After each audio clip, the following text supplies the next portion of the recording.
With a massive explosion, Russia's K-141 submarine plunged into the depths of the Arctic Ocean, killing 118 sailors. What happened to that giant submarine, which had been launched with the claim that it would never sink or break? On August 12, 2000, at approximately 11:30, all of Norway's seismic monitoring systems detected a large earthquake.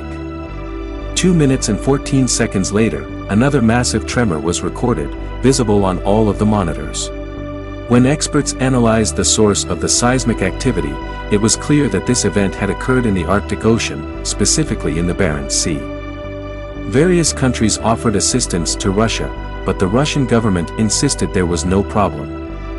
They claimed the event was part of a naval exercise. Officials from Russia's K-141 submarine confirmed that they were in contact with the crew, and at first, they assured everyone that everything was under control and there was no cause for concern. However, the reality was very different from what the Russian authorities were reporting. Before delving into the details, it's important to understand what the K-141 submarine was and what made it so significant. The K-141, also known as K-141 Kursk, was one of Russia's most powerful nuclear-powered cruise missile submarines. Construction began in the 1990s at a Russian shipyard. This submarine was capable of destroying large U.S. warships and aircraft. Its design and power were unprecedented, and it had many unique features. However, it was also this very submarine that caused the catastrophic incident.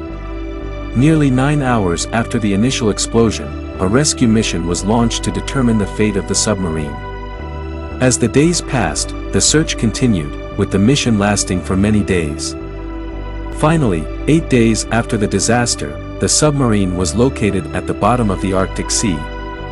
The Russian Navy eventually reached the wreck and began cautiously entering the vessel. They identified the submarine and made their way to its 9th compartment.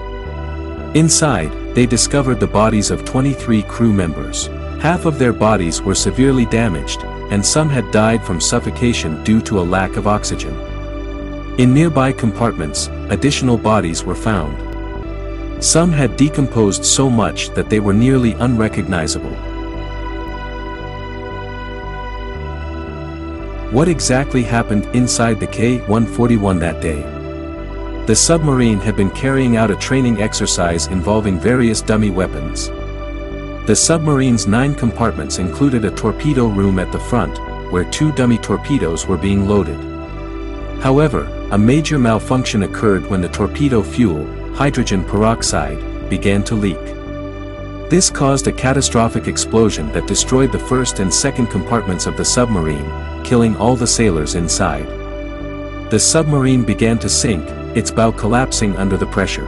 Additional torpedoes in the submarine exploded, creating a blast equivalent to 250 tons of TNT. The explosion devastated the remaining 3 compartments, and the submarine's hull and deck were destroyed. The destruction was so severe that the bodies of the crew members inside were almost completely destroyed. The harsh weather conditions made it impossible to find the submarine sooner. In the aftermath, numerous conspiracy theories and speculations about the disaster surfaced.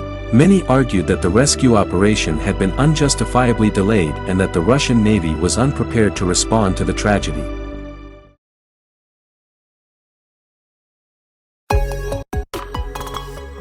Subscribe for more videos. Thanks for watching.